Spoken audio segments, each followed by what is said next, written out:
America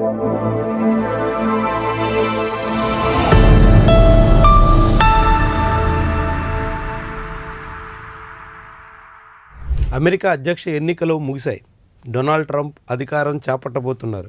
భారీ విజయంతో గద్దెనెక్కిన Donald Trump తాను విపక్షంలో ఉండగా చేసిన మాటలన్నీ అమలు చేస్తారా, లేకుంటే భారతదేశంలో చాలామంది నాయకులు అనుసరించే పద్ధతినే ఆయన కూడా పాటిస్తారా?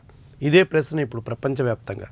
ఎందుకంటే ఇటీవల కాలంలో ప్రపంచ పరిణామాలని పూర్తిగా మార్చేసిన రెండు ఘటనలు, ఒకటి యుక్రెయిన్ రష్యా యుద్ధం, రెండు ఇజ్రాయెల్ పాలస్తీనా మధ్య సాగుతున్నటువంటి మారణహోమం. ఈ రెండు ఘటనల విషయంలో డొనాల్డ్ ట్రంప్ కీలకమైన ప్రకటన చేశారు. తక్షణమే యుక్రెయిన్ యుద్ధాన్ని ఆపేస్తానని ఆయన వెల్లడించారు. యుక్రెయిన్కి ఆయుధాల రూపంలోనూ భారీగా ఆర్థికంగానూ అమెరికా అండదండలు అందిస్తోంది. నాటో రూపంలో రష్యా సరిహద్దుల్లో పాగా వేయాలని అమెరికానే ఆ యుద్ధానికి కారణంగా మారింది. అప్పట్లో బైడెన్ ప్రభుత్వం అందుకు తగ్గట్టుగా నిర్ణయాలు తీసుకుని ఇప్పుడు యుక్రెయిన్ యుద్ధంలో తల మునకలై ముందుకెళ్లాలా వెనక్కి రావాలా అన్నది తెలియక తలపట్టుకుని కూర్చుంది. ఈ నేపథ్యంలోనే డొనాల్డ్ ట్రంప్ యుక్రెయిన్ యుద్ధానికి ముగింపు పలకబోతున్నట్టుగా సంకేతాలు ఇచ్చేశారు. అది బాగానే ఉంది. కానీ మరి ఇజ్రాయెల్ పాలస్తీనాలో సాగిస్తున్నటువంటి మారణహోమం, గాజా ప్రాంతంలో సృష్టిస్తున్నటువంటి నరమేధం, వీటికి కూడా ముగింపు పలుకుతారా? ఇప్పటికే ఆయన ఎన్నికల ప్రచారంలో ఉండగా పలుమార్లు నెతన్యాహుకి ఈ విషయం మీద స్పష్టమైన సంకేతాలు ఇచ్చినట్టుగా కథనాలు వచ్చాయి. 400 రోజులు దాటింది. దాదాపు 10 రోజుల క్రితం ఉన్నట్టు పత్రికలో చూస్తే ద టైమ్స్ ఆఫ్ ఇజ్రాయెల్ పత్రిక రాసినటువంటి కథనం, ట్రంప్ టోల్డ్ నెతన్యాహు ఈ wants to Gaza war over by time ఈ ఎంటర్స్ ఆఫీస్. అంటే రాబోయే జనవరిలో అధ్యక్ష భవనంలోకి, వైట్ హౌస్లోకి ట్రంప్ అడుగుపెట్టే నాటికి ఇజ్రాయెల్ తన యుద్ధాన్ని నిలిపివేయాలి అని కోరుకున్నట్టు, అది నెతన్యాహుకి చెప్పినట్టు ఇజ్రాయెల్ ప్రధానమంత్రికి ఆ విషయాన్ని పంపించినట్టుగా టైమ్స్ ఆఫ్ ఇజ్రాయెల్ పత్రిక వారం రోజుల క్రితం ఇచ్చినటువంటి కథనం ఇది. ఈ కథనానికి తగ్గట్టుగా ఇప్పుడు ట్రంప్ వ్యవహరిస్తారా? అప్పట్లో ఇజ్రాయెల్ యుద్ధాన్ని నిలిపివేయాలని నెతన్యాహుని కోరినట్టుగా ఈ కథనం వచ్చింది కాబట్టి అదే పద్ధతిని ఇప్పుడు ట్రంప్ అనుసరిస్తారా? రాబోయే జనవరి నాటికి ఇజ్రాయెల్ యుద్ధాన్ని నిలిపివేస్తుందా? ఇది కీలకమైన పరిణామం కాబోతోంది. ఎందుకంటే పశ్చిమాసియాలో ఇజ్రాయెల్ ద్వారా మొత్తం పాగా వేయాలని అమెరికా ఆశిస్తోంది. దానికి తగ్గట్టుగా హమాస్ చేసినటువంటి ఒక దాడిని ఉపయోగించుకుని 400 రోజులుగా ఇజ్రాయెల్ పాలస్తీనాలో అడుగుపెట్టి మారణహోమం సృష్టిస్తోంది. చిన్నపిల్లల్ని, మహిళల్ని ఎవరిని చూడకుండా ప్రాణాలు తీస్తుంది. ఈ పరిణామాల తర్వాత ఇప్పుడు అమెరికా అధ్యక్షుడు మారినటువంటి నేపథ్యంలో ఒక్కసారిగా అంతర్జాతీయంగా వాళ్ళ విధానం మారిపోతుందా? చాలా మందికి దీని మీద సందేహాలు ఉన్నాయి. ఎందుకంటే అమెరికా అంత సులువుగా పశ్చిమాసియాలో తన పట్టు కోసం ఇజ్రాయెల్ రూపంలో చేస్తున్నటువంటి ప్రయత్నాల్ని విరమించుకునే అవకాశాలు లేవు.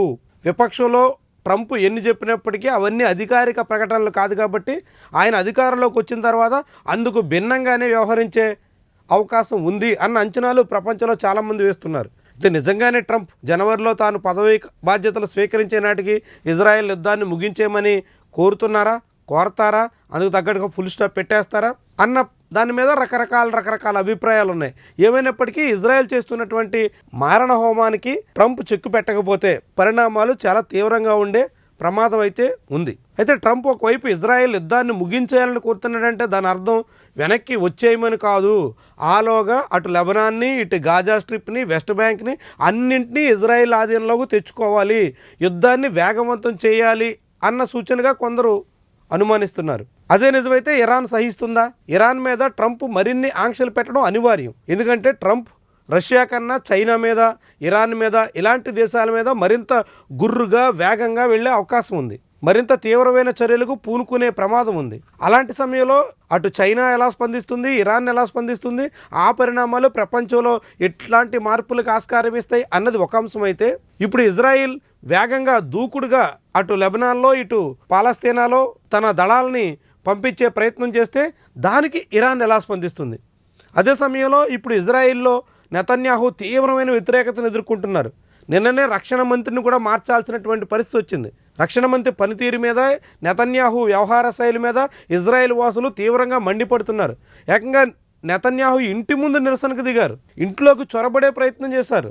అలాంటి పరిస్థితుల్లో నెతన్యాహు మరింత దూకుడుగా యుద్ధాన్ని ముగించాలంటే అందుకు సైనిక బలగాల శక్తి సరిపోవడం లేదు. ఇప్పటికే 30,000 మంది ఇజ్రాయేలీ సైనికులు వివిధ రూపాల్లో గాయపడడం, మరణించడం వంటివి జరిగిపోయాయి. ఈ నేపథ్యంలో మరింత మందిని యుద్ధంలోకి పంపించి మరింత మందిని ప్రాణాలు తెగించేలాగా ప్రోత్సహించడానికి నెతన్యాహు ఆశిస్తున్నప్పటికీ ఇజ్రాయెల్ వాసులు సహకరించడం కష్టంగా ఉంది.